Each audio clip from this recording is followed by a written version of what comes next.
One of the biggest questions we get asked about the Osmo products is, what's the difference between Osmo Polyx Clear and Raw?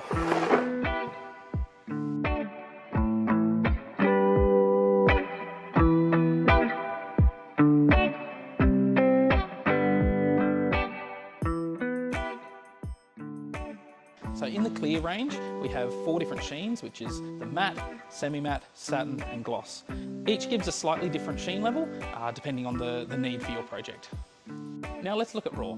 Raw contains 2% white, which stops certain timbers such as pines, plywoods and blackbutt from yellowing as much as traditional wet look finishes.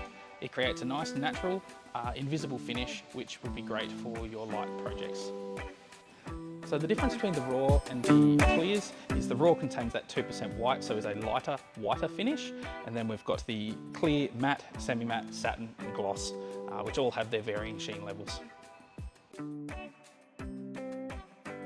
No matter which of the Osmo products that you pick, you're going to benefit from the natural oils and waxes that Osmo contains.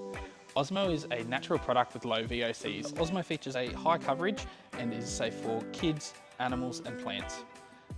Give Osmo a try for your next project. You won't be disappointed.